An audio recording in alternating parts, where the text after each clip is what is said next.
옆으로 앞으로 우리 다 같이 사랑하고 축복합니다. 인사합시다.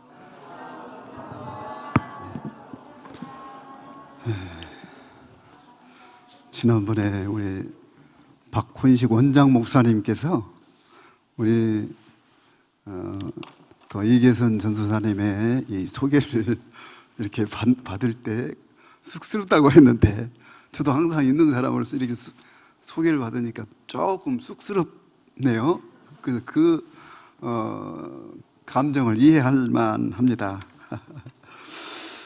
오늘 또 이렇게 이계선 전도사님을 통해서 이렇게 소개를 받았는데, 저는 이제 성좌산 소속으로 들어와 있고, 일반 교회는 한 37년 넘게 이렇게 목회하다가 하나님께서 때가 되어서 이곳으로 보내어 주심을 믿습니다. 그래서 여러분과 함께 한 식구가 되어서 참 기쁩니다. 항상. 오늘은 지난번에 월요일, 엊그제, 오늘이 수요일이죠. 그저께 월요일 새벽에 설교를 했는데 한 19사람인가 이렇게 나왔더라고요. 근데 이 베드로 서신을 강해하기 위해서는 그 서론적인 부분이 대단히 중요한 거예요. 왜냐하면 이 베드로 사도가 예수님께로부터 사역 명령을 받지요.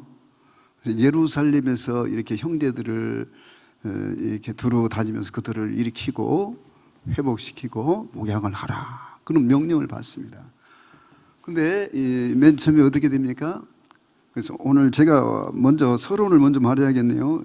말씀을 어떻게 펼쳐나갈 것을.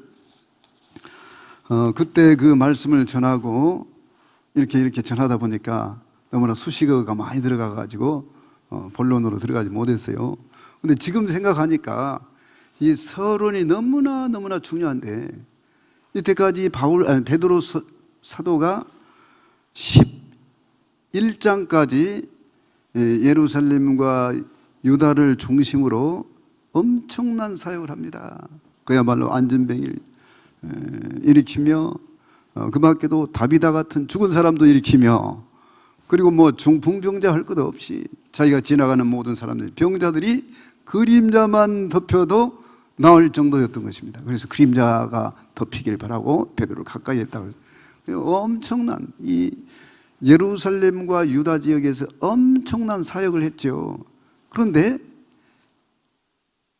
그 사역 명령을 어기고가 아니라 바로 하나님의 섭리에 의해서 다른 곳으로 가는데, 12장까지는 베드로 사도의 사역이 나오지만 그 이후부터는 이방인의 사도 바울 사도가 나와서 이제 샘 장막에서 축복을 받는 저 이방인을 향하여, 야베 족속을 향하여 이제 빌립보에서 드로아를 거쳐서 마게도냐 첫성 빌립보를 거쳐 이고니온 두루 다니면서 유럽 전역을 복음을 증거하고, 그 복음이 전도되어서 유럽을 거쳐 나중에 미국을 통해서 야베 족속의 최마지막 선교가 미국을 거쳐서 우리 한국으로 오잖아요.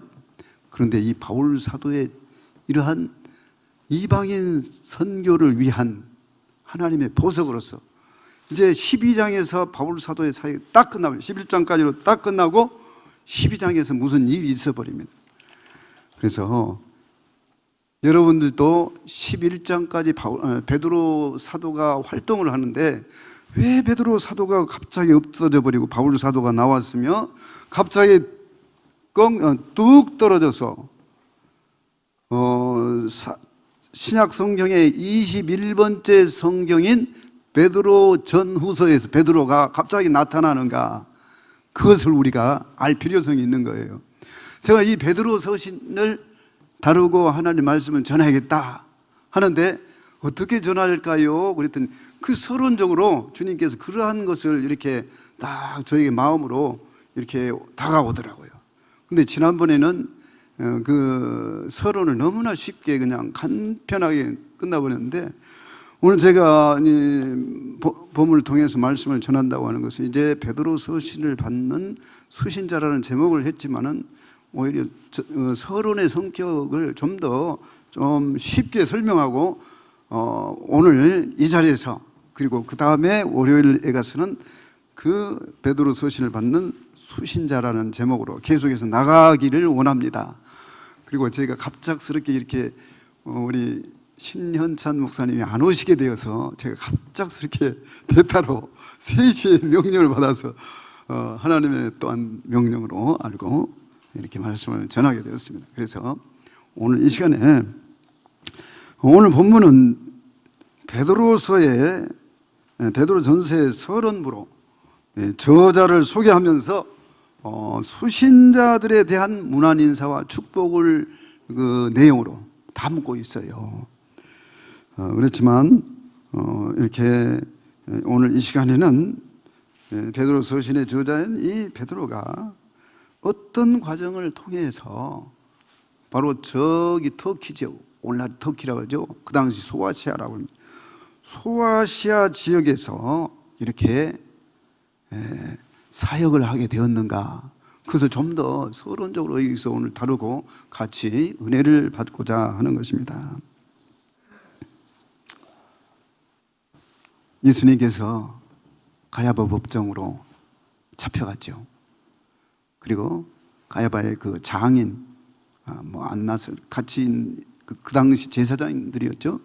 근데 그 제사장 집에 잡혀갔습니다. 신문을 받으러. 그럴 때 베드로 사도가 수제자로서 사도 요한의 이 도움을 받았어요. 사도 요한은 나름대로 자기들의 가정이 이 제사장 가문과 연결이 되어 있었던가 봐요. 그래서 이 요한 사도의 도움을 받아서 그 대제사장의 집으로 어떻게든 뜰에 들어갔습니다. 멀리서 예수님은 바라보고 계시고 그 앞에서 이제 불 쬐고 있는데 계집종이 나와가지고 너도 그 예수와 한 패라. 그러니까 아니야 라고 3번이나 부인하죠. 그래서 여지없이 실패하고 맙니다. 그 이후에 예수님께서는 십자가에 못 박히시고 죽으셨다가 다시 살아나시고 부활하셔서 요한복음에서만 볼 때 3번째 나타납니다. 베드로에게. 저 번째는 20장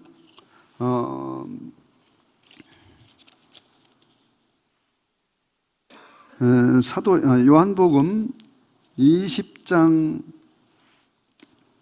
19절로 23절에서 10명의 제자들에게 나타납니다. 근데 그 자리에 도마가 없었어요. 그래서 이제 26절부터 29절에서는 도마가 함께 있을 때 예수님께서 나타나셨습니다. 가룟 유다를 제외한 이제 11제자를 다 거기서 만나보게 됐죠. 그리고 세 번째로는 바로 요한복음 21장 1절로 14절에서 이제 사도 베드로가 자기를 포함한 한 6명, 한 7명 정도가 있었는데, 야, 오늘은 나 고기 잡으러 갈란다 하고 나서니까 그 제자들이 같이 나서게 됐어요. 근데 예수님께서 갑자기 나타나셔서, 얘들아, 고기를 못 잡았니? 고기 한 마리를 못 잡은, 그래서 못 잡았냐? 그래서 배 오른편으로 한번 던져봐라. 그러니까 거기서 던졌더니 엄청난 고기가 잡혔죠. 그래서 153마리의 고기가 잡혔습니다. 근데 사랑하시는 그 예수님의 사랑하신 제자 요한이 주님이라, 선생님이시라. 그러니까 깜짝 놀라. 이제 겉옷을 두르고 배에서 벌쩍 뛰어서 이제 예수님께로 가죠. 예수님께서 제자들에게 얘들아, 조반을 먹으라 하면서 이렇게 어느새 차려가지고 거기서 같이 식사를 하지 않습니까? 그러면서 조반을 먹은 후에 예수님께서 베드로 사도에게 그럽니다. 베드로야, 시몬 베드로야, 네가 나를 이 사람들보다 더 사랑하느냐? 그럴 때 주님이 사랑하시는 것을 압니다. 두 번째로, 그러면서 내 양을 먹이라. 두 번째로 예수님께서 시몬 베드로야, 네가 나를 사랑하느냐? 예, 주님이 더 사랑하십니다. 그래, 내 어린 양을 치라. 또 세 번째도 네가 나를 사랑하느냐? 예, 사랑합니다. 주님이 모든 것을 아시며 내가 사랑하는 줄 아시나이다. 그러니까 다시 내 양을 먹이라, 그렇게 말씀하십니다. 그러면서 네가 젊어서는 네 마음대로 다녔지만은 나중에 늙어서는 네가 원치 않는 곳을 띠띠우고 네가 원치 않는 곳으로 데려가리라. 그래서 어떠한 순교의 죽음을 당할 것을 거기서 말씀하시죠. 그렇게 해서 베드로 사도는 예수님의 목양 명령을 듣고 예루살렘과 유다를 중심으로 해서 그 근지에 있는, 옆에 있는 이방, 레바논 위에 이러한 그 베니게와 그 다음에 오른쪽으로 또 이런 여러 또 요단강을 건넜습니다. 이런 그 근지에 이방 사역까지 이 베드로가 두루 다니죠. 그렇게 해서 목양 활동을 도로 이제 섭렵합니다. 그러나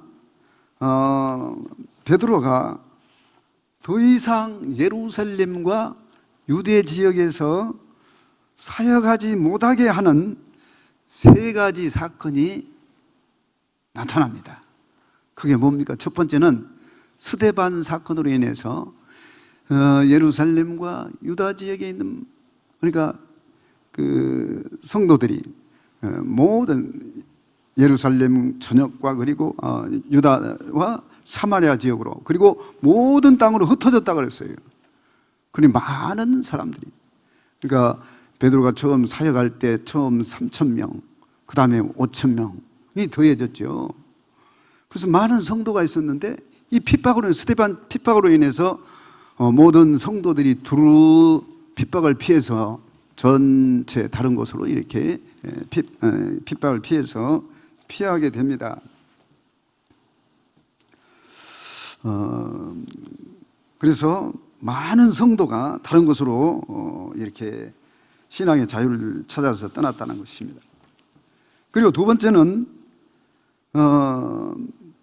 이방인 사도인 사도 바울의 출현이 문제입니다. 사도행전 11장 19절로 30절에 가서 보면 바나바가 이제 안디옥, 즉 구브로로 흩어졌던, 그러니까 여기 예루살렘에서 스데반 순교로 인해서 예루살렘에 있었던 모든 사람들이 막 두루 저기 구브로로, 섬으로, 저기 구레네로 막 흩어져 가지고 그곳에서 유대인들에게만 복음을 전가합니다. 그런데 또 구레네와 구브로에 있던 사람들이 일부가 안디옥으로 와가지고 또 헬라인에게도 복음을 전가하게 됩니다. 그럴 때 많은 사람들이 믿게 되었어요. 이 소식을 안디옥에서 예루살렘에다가 편지를 하니까 예루살렘에서는 누구를 보냅니까? 바나바를 보냅니다. 바나바 권사를 보내죠. 그래서 바나바가 와서 그들을 구원하기도 하고 위로를 주기도 하고, 그러면서 그곳에서 가르칠 때 엄청나게 많은 성도들이 이렇게 큰 무리가 붙게 됩니다.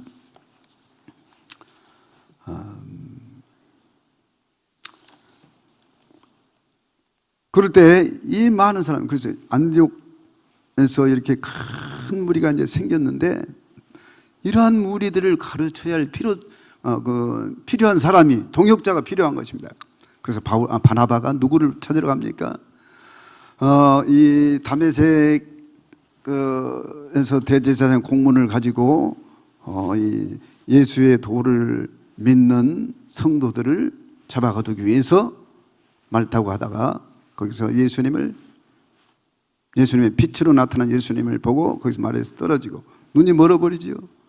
그리고 아나니아를 통해서 눈 뜨기 전에 예수님께서 하신 말씀이, 내가 너를 이방인의 사도로 내가 삼겠다. 그러면서 네가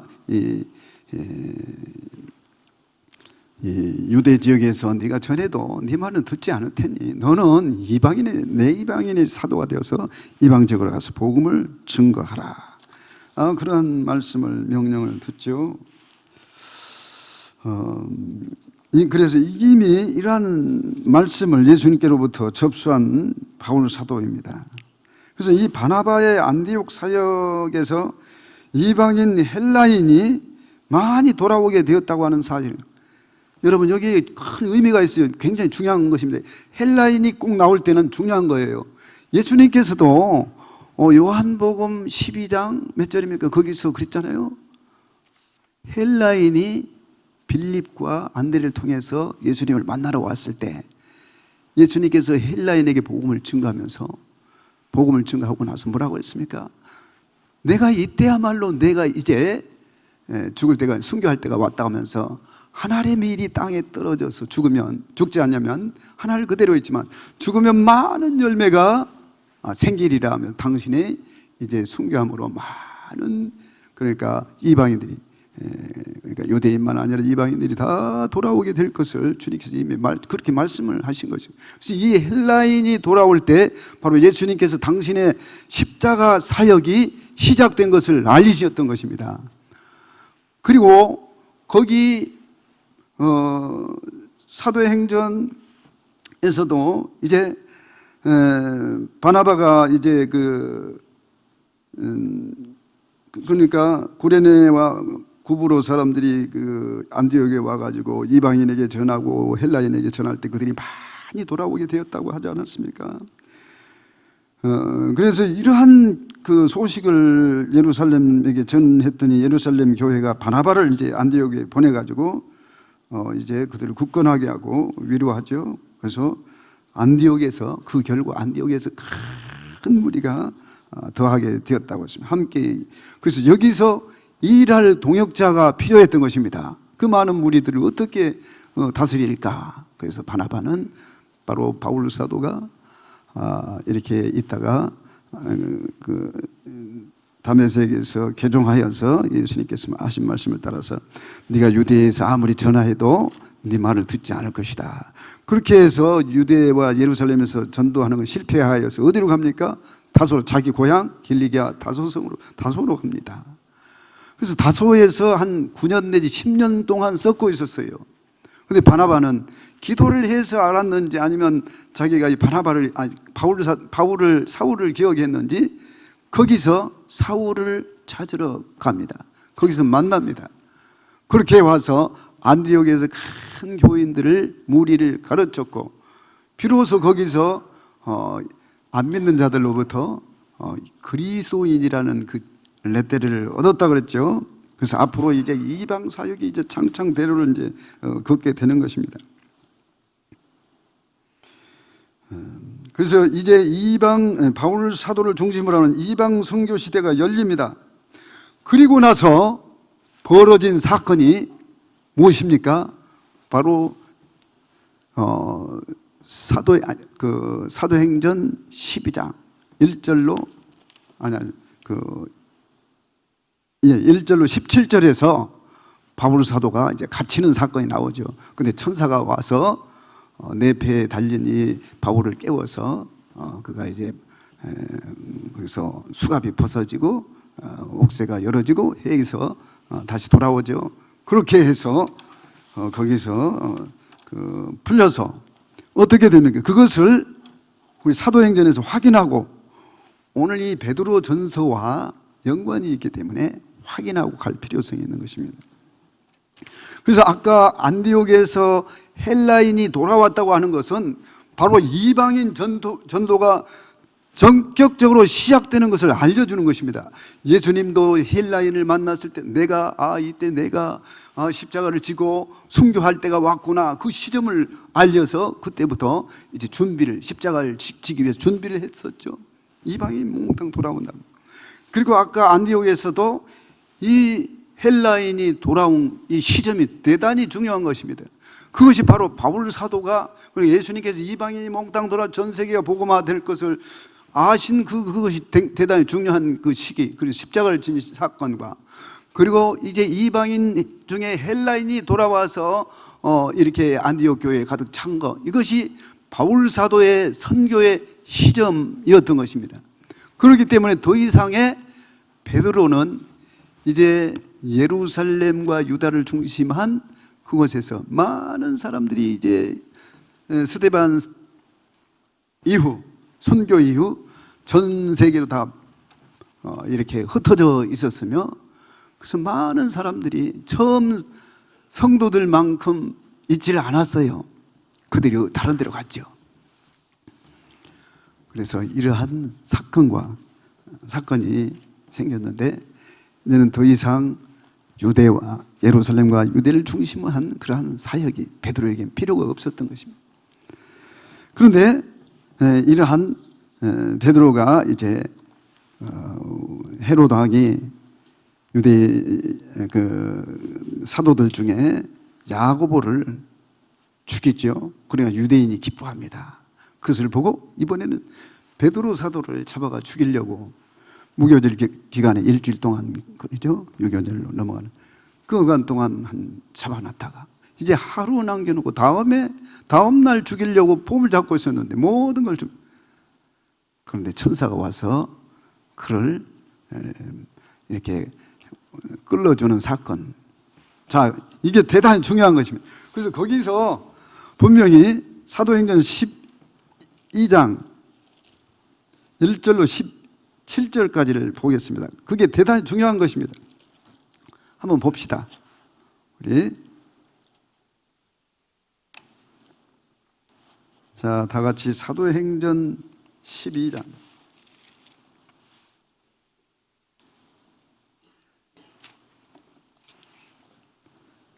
1절로 17절 말씀을 한번 쭉 읽어 보겠습니다. 시작. 그때 헤롯 왕이 손을 들어 교회 중에서 몇 사람을 해하려 하여 요한의 형제 야고보를 칼로 죽이니, 유대인들이 이 일을 기뻐하는 것을 보고 베드로도 잡으려 할새 때는 무교절 기간이라. 잡음에 옥에 가두어 군인 넵시겐 니페에게 맡겨 지키고 6월절 후에 백성 앞에 끌어내고자 하더라. 잠깐요, 교독을 합시다. 좀 더 효과적으로. 5절. 이에 베드로는 옥에 갇혔고 교회는 그를 위하여 간절히 하나님께 기도하더라.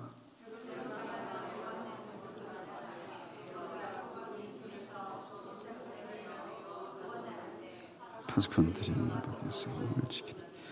호련히 주의 사자가 나타나며 옥중에 광채가 빛나며 또 베드로의 옆구리를 쳐 깨워 이르되 급히 일어나라 하니 쇠사슬이 그 손에서 벗어지더라.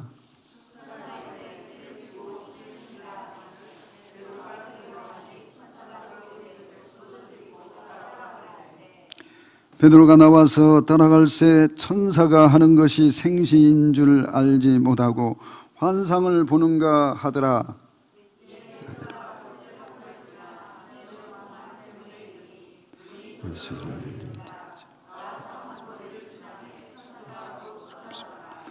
이에 베드로가 정신이 들어 이르되 내가 이제야 참으로 주께서 그의 천사를 보내어 나를 헤롯의 손과 유대 백성의 모든 기대에서 벗어나게 하신 줄 알겠노라 하여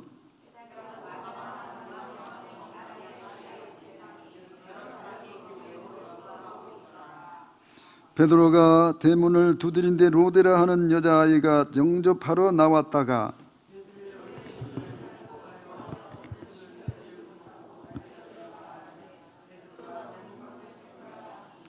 그들이 말하되 네가 미쳤다 하나 여자아이는 힘써 말하되 참말이라 하니 그들이 말하되 그러면 그의 천사라 하더라.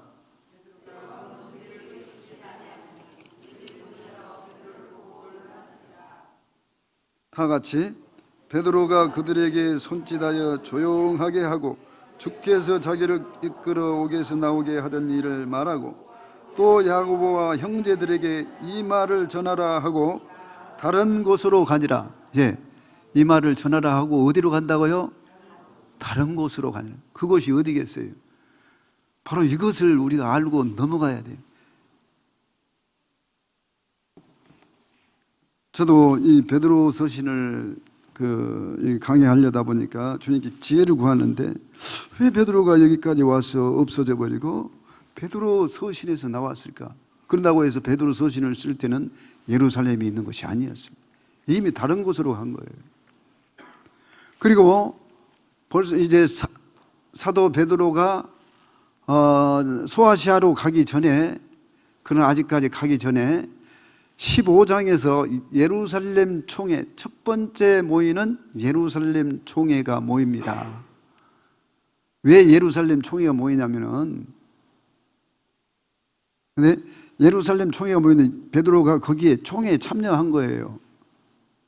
근데 제가 연관된 말씀이기 때문에 왜 예루살렘 총회가 있게 되느냐면, 이 예루살렘 쪽에서 온 그 바리새인들과 서기관들이나 이러한 율법주의자들이 안디옥에 와가지고 너희들이 아무리 예수를 믿어도 소용없단 말이지.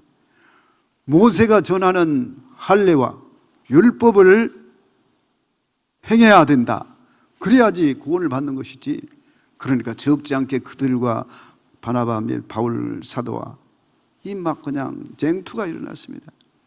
그러면 너희들 틀렸다면서 아무리 말해도 그들은 그렇게 하지 않는 것이었습니다. 그래서 그러면 우리 정식으로 원복음이 나왔던 예수님을 통해서 전달된 저 예루살렘에 있는 사도들에게 가서 우리가 총회를 열자.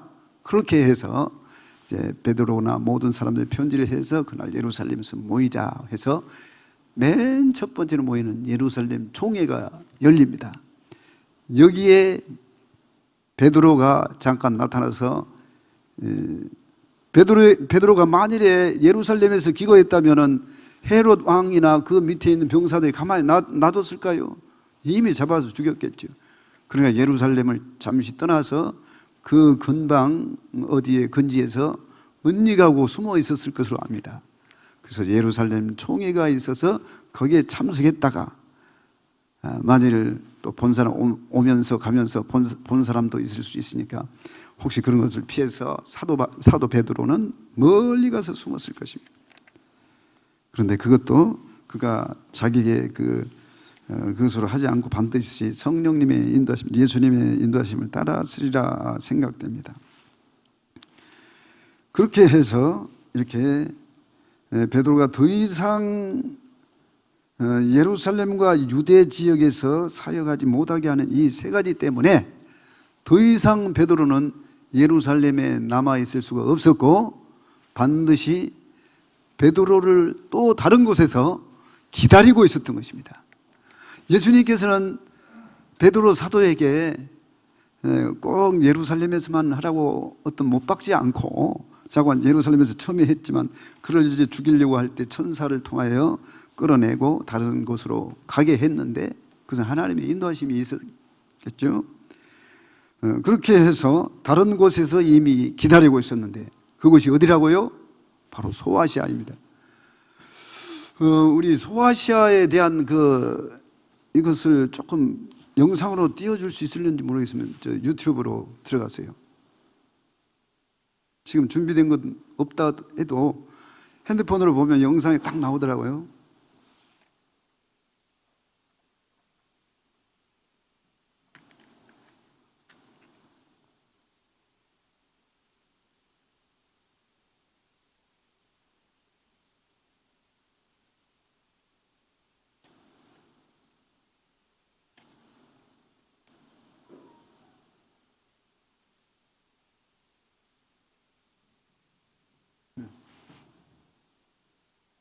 예, 지중해 보이죠?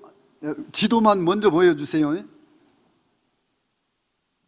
여기 지중해 위에 하얀 부분 있죠? 저기가 오늘날의 터키인데 저 터키 땅을 옛날에는 소아시아라고 그랬어요.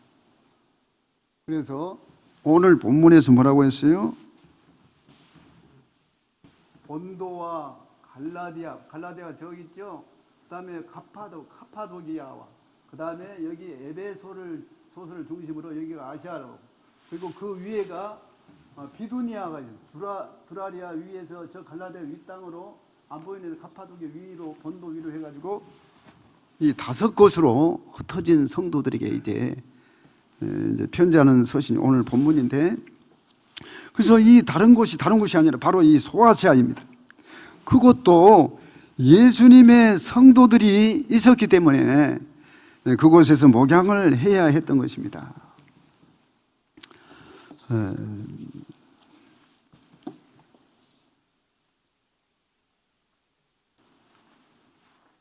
이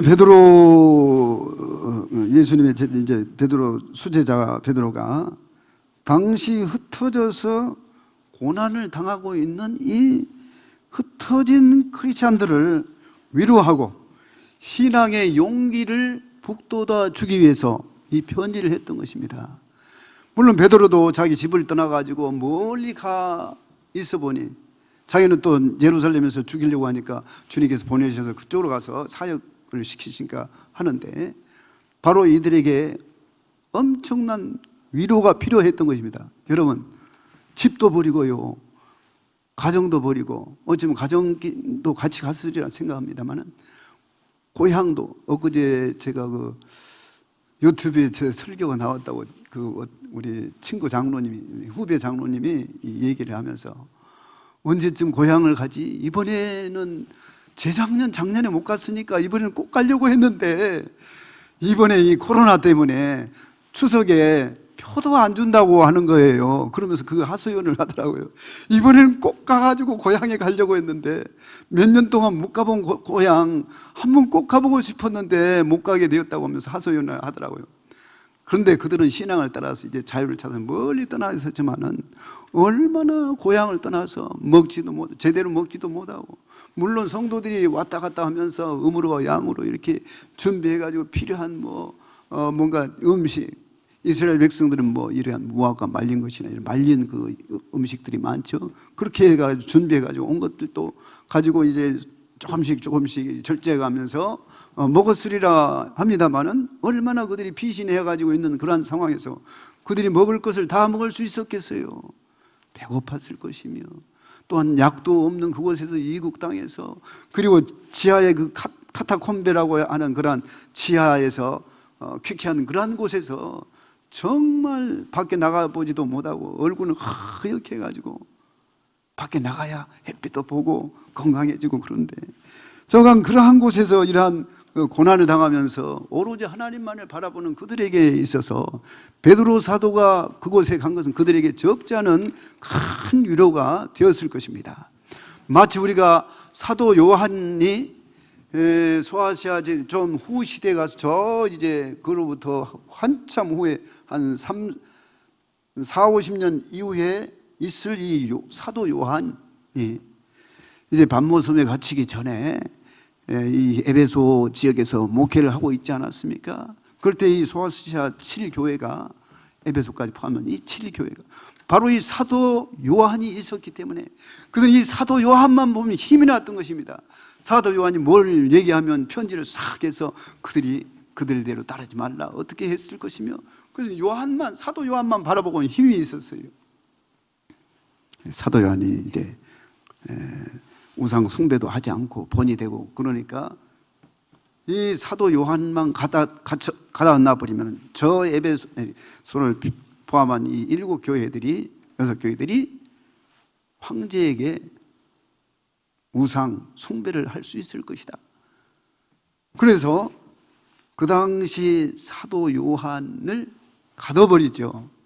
마치 그 당시 소아시아 7교회가 사도 요한을, 예수님 다음으로 예수님은 올라가시고 이 살아있는 전설로서 사도 요한에게 갱을 통하여 위로가 되고 힘이 되었던 것입니다. 그런 것처럼 이 베드로가 이제는 소아시아에 가가지고 그곳에서 목회 사역을 하면서 많은 아픈 사람들, 병자들 고쳐줬을 것이며, 설교를 통해서 위로를 해 주었을 것이며, 근데 자기가 있는 그곳에서만 할 것이 아니고 또 다른 데 편지를 해서 그들을 정말로 격려하고 신앙의 위로가 필요했던 것입니다. 그래서 그들에게 힘을 주고자 하여서 쓴 것이 바로 베드로 전후서인 줄 믿으시면 아멘 하시길 바랍니다.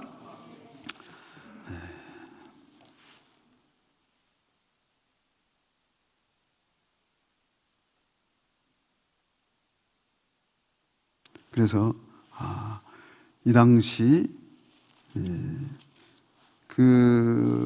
제가 어렸을 때가 아니라 젊었을 때 베드로 사도가 이렇게 신방을 하는데 이 카파도기아에 있으면서 많은, 그러니까 피신해 가지고 동굴 속에서 지하 땅굴을 파가지고 카타콤을 형성해 가지고 그곳에서 적게는 30명이 뭐 개인적으로도 있겠지만 많이 모이면 500명까지 모일 수 있는 광장이 있었다고 합니다. 근데 그곳에 베드로가 딱 나타날 때 그 엄청난 분위기, 그 당시 영화 속에서 얼뜻 본 것 같습니다. 그래서 베드로 사도가 아마 그게 소아시아에서 카파도기아에 있었던 것으로 추정이 됩니다만은 한번 보여주실래요? 카타콤베. 자, 한번.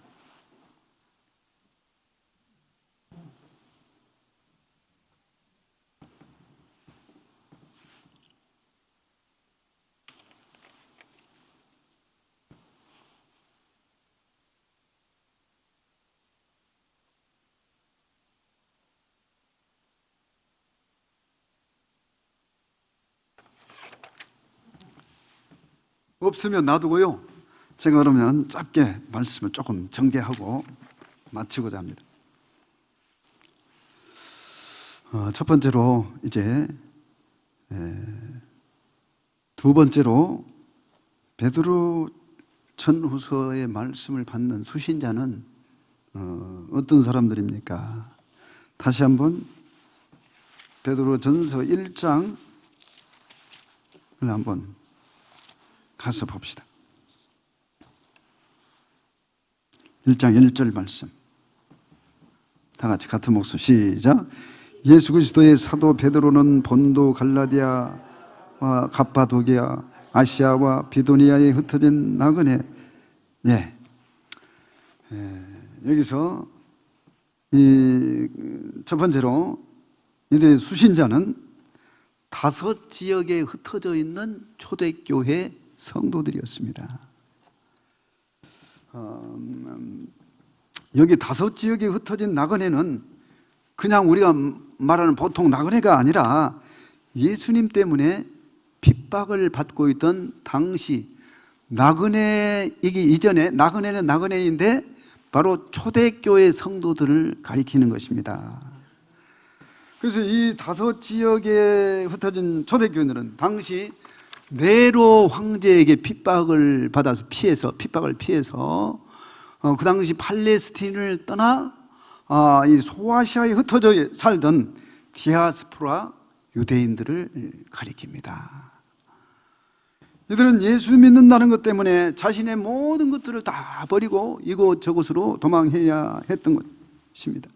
마치 저 미국에 앞선 그 영국의 청교도들이 구교의 그러한 핍박을 피해서 자기의 신앙의 자유를 얻어서 영국에서 가지고 있던 모든 것들을 다 버리고 미국으로 피해왔던 것처럼 말입니다.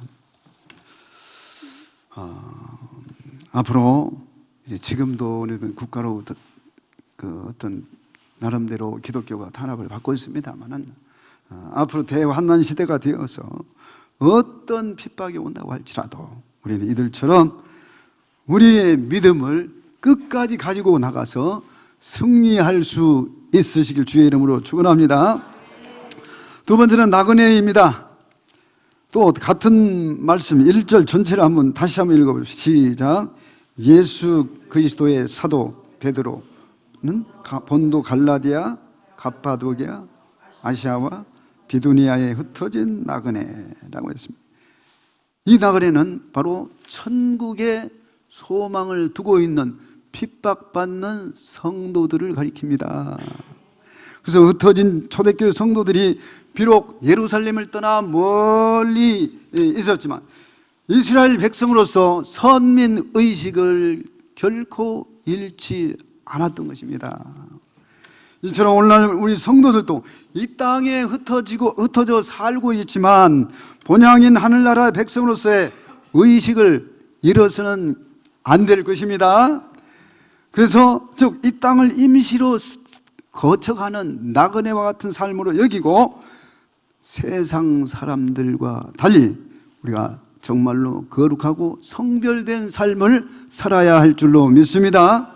그 다음에 세 번째는 성령으로 거룩하게 하심을 입은 성도입니다. 2절 말씀을 한번 다 같이 읽겠습니다. 2절 말씀 읽되 순종함과까지, 두 번째 줄까지. 자, 시작. 곧 하나님 아버지의 미리 아심을 따라 성령이 거룩하게 하심으로 순종함과 그랬습니다. 예. 여기 성령이 거룩하게 하심을 입은 성도는 다른 것이 아니라 바로 성령으로 충만한 성도를 가리키는 말씀입니다. 그리고 이 거룩하게 하심은 분리와 정결을 뜻하는 히브리어 카도시라는 언어에서 유래된 말로서 어떤 인격의 영적 성화를 가리키는 것이라기보다는 죄로부터 정결케 되어서 하나님께서 쓰시도록, 즉 하나님께 쓰임을 받도록 성령으로 말미암아 거룩하게 되었다고, 구별되었다고 하는 것을 의미합니다. 그래서 오늘 우리 성자산 식구들, 이곳은 얼마나 성령으로 충만한 곳입니까? 어제도 우리가 기도를 할 때 우리 원장 목사님이 앞에서 막 기도를 할 때 얼마나 뜨겁게 기도했습니까? 다른 데와는 다릅니다. 바로 성령의 마지막 살아있는 이곳은 엄청난, 그래서 마지막 늦은 비 성령을 우리가 받기까지 충만 받기를 위해서 우리가 사모해야겠지만 이곳은 항상 성령의 임재, 예수님께서 바로 임재하시는 곳이라고 했습니다. 그래서 하늘에는 십자가, 땅 밑에는 성전 건축하고 나서 하나님께서 그랬죠. 땅 밑에는 법궤가 심겨 있고 공중에는 십자가가 있으며, 그리고 2층에는 예수님께서 임재하신 곳이기 때문에 평소에는 성도들이 있게 하지 말고 부흥회 때나 이 2층에 또 올라가서 예배를 드릴 수 있다고 하셨어요. 그래서 이곳은 바로 항상 예수님께서 임재하시는 곳입니다. 스랍 천사들이 하늘에서 이 땅에 왔다 갔다 하신다고 그랬죠. 제가요, 이 사실을 제가 체험을 했는데, 원장님이 계실 때 옛날 여기 오기 전에 제가 이렇게 한밤중에 자다가도 주님께서 깨울 때가 있었습니다. 깨웠는데 예수님이 임하셨다는 거예요. 근데 그리고 나서 제가 금요일 날 여기 설교하러 오잖아요. 설교하러 오면 그때 있었던 대언을 접하게 되면, 대언을 딱 접하게 되는데, 그날 대언을 접하게 되는데, 바로 그 전에 예수님께, 대언을 미리 있었던, 제가 오기 전에 그날 예수님이 임했다는 그날 저에게 임했다고 하는 그날 대언을 접하게 되었는데, 그것이 그러니까 예수님께서 이곳에 임하시면 성자산 출신들이 있는 곳곳에는 바로 예수님이 똑같이 임하시더라고요. 믿으시면 아멘 하시기 바랍니다. 근데 이런 것을 체험을 했어요. 한두 번이 아니라 여러 번. 그래서 잠을 안 재우는 거예요. 막 며칠간 잠을 안 재우고, 예수님께서 임하셨다. 깨어라, 일어나라, 기도하라, 찬양하라. 그랬는데 바로 오늘날, 그렇지만 우리 원장님은 이제 소천하셨지만 그래도 이곳은 스랍 천사들이 늘 왔다 갔다 하는 곳으로서 하나님께서 오늘 또 저 거룩한 하늘, 거룩한 성소에서 이곳을 향하여, 우리를 향하여 보시고 계신 줄 믿으시길 바랍니다. 엊그제 우리 최 목사님이, 제가 그날도 한밤중에 11시가 넘어서 기도하러 여기 왔어요. 근데 김미영 집사님 앞에 앉아가지고 막 성령이 불러 하고 있고, 저 뒤쪽에서, 이 앞쪽에서도 우리 이모세 목사님이 막 웃고, 우리 최 목사님은 지금 원장님이 날 보고 웃으라고 한다고, 왜 안 웃냐고 막 웃으라고 한다고 깔깔거리면서 막 폭소가 막 웃음이 막 터지고 있으면 이모세 목사님이 오면서 저한테 보고 있는데, 저는 기도하다가 말고 막 웃었어요. 그래서 왜 웃냐고 나중에 끝나고 얘기하니까 원장님이 예수님과 함께 임하셔서 그날 희락의 역사가 일어났다고 하는 것입니다. 그래, 이곳은 얼마나 성령의 불이 뜨겁게 강한 곳입니까? 그래서 오늘 우리도 바로 이 오늘 본문에서 성령이 거룩하게 하심으로 순종함과 그랬는데, 바로 우리 성자산 식구들은 오늘도 성령이 이곳은 다른 곳과는 달리 성령이 충만하게 임하신 곳으로서 우리 성자산 식구들은 모두 늦은 비 성령 충만을 받아서 성령이 거룩하게 하심을 받은 순종자가 되어서 말세에 귀하게 쓰임을 받는 저와 여러분이 되시기를 주의 이름으로 축원합니다. 마지막으로는 피품 흘림을 얻기 위해 택함을 받은 성도들입니다. 자, 2절 하반절 말씀을 2절 통째로 한번 읽어봅시다. 시작. 곧 하나님 아버지의 미리 아심을 따라 성령이 거룩하게 하심으로 순종함과 예수 그리스도의 피뿌림을 얻기 위하여 택하심을 받은 자들에게 편지하노니 은혜와 평강이 너희에게 더욱 많을지어다. 아멘. 방금 우리가 읽은 말씀은 바로 십자가로 택함 받은 성도들을 가리키는 것입니다. 오늘날 우리 성도는 자기 의나 자기 공로로 깨끗함을 받지 아니하고 우리 예수 그리스도의 피 공로에 의해서 의롭게 됨을 믿으시면 아멘 하시길 바랍니다. 네, 그렇습니다. 우리 성도는 이제 예수 그리스도의 피로 공로로 깨끗함, 의로움을 받았으므로 우리의 옛 삶된 모든 더러운 것들을 전부 다 청산하고 십자가의 피공로로 택함 받은 성도답게 오늘 또 내일 또 날마다 거룩한 삶을 살고, 그렇게 해서 저 성도들이 베드로 사도에게 성령의 감동으로 말씀을 전함으로 그렇게 성령으로 역사로 말미암아 순종함을 얻은 핏부림을 받는, 이렇게 택함을 받는 성도라고 칭찬을 받은 것처럼 오늘 또 이 베드로 서신에서 전달하는 이러한 성도들처럼 정말 우리는 첫 번째로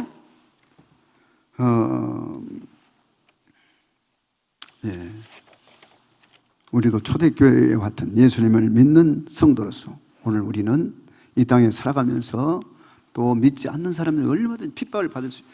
엊그제 전도 나갔어요. 우리 박우식 권사님과 또 우리 지상한 목사님, 제가 그날 8월 30일 날 설교를 하는데 강대상에 딱 올라오는데 쩍 하고 허리가 아팠습니다.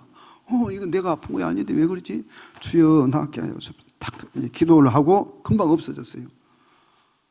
그런데 밑에 끝나고 내려갔더니 우리 지상한 목사님 나 오늘 설교의 은혜를 받아가지고 허리가 나사버렸어. 그래서 오늘 전도 가자는 거예요. 그래서 전도를 갖드렸습니다. 근데 제가 지혜롭게 전도를 하고 그 다음에 돌아오는데 박우식 권사님이 막 그 나주시장의 할머니들한테 막 공격을 당하는 거예요. 그래서 이렇게 전도하기 쉽지는 않습니다. 막 공격을 당하는 거예요. 이건 보통이죠. 앞으로는 이제 저 동성애와 그리고 차별금지법이 통과되면 더 이상 우리는 전도할 수가 없는 거예요. 그때는 우리가 핍박을 죽을 각오를 하고 우리가 또 이렇게 핍박을 받는 과정에서 전도를 할 수밖에 없는데, 우리가 우리 사도 요한계시록 11장에 가서 보면 두 증인이 나옵니다. 두 증인이 나오는데 그 두 증인이 성령 충만함을 받고 이제 복음을 마음껏 겁 없이 막 전합니다. 그리고 나중에 예수님이 마치 죽는 그런 십자가의 죽음을 그 예루살렘 근처에서 이렇게 순교를 당하는 그러한 내용이 나오지 않습니까? 그렇게 해서 오늘날도 지금 전도하기가 무섭습니다. 엄청나게 핍박을 받고 있습니다. 우리는 저 하늘나라에 우리는 나그네로서, 우리는 이미 택함을 받은 자로서 이 땅에서 나그네로 살아가고 있습니다. 그렇지만 택함을 받은 성도로서, 본향인 하늘나라의 백성으로서 의식을 가지고 어떠한 핍박이 있어도 끝까지 믿음을 지키면서 또한 성령이 거룩하게 하심을 따라 순종함과 더불어서 하나님께 귀하게 쓰임을 받기에 부족함이 없는 우리 성도가 되어서 하나님께 인정받고 칭찬받고 하나님께 영광을 돌리는 저와 여러분이 되시길 주의 이름으로 축원합니다.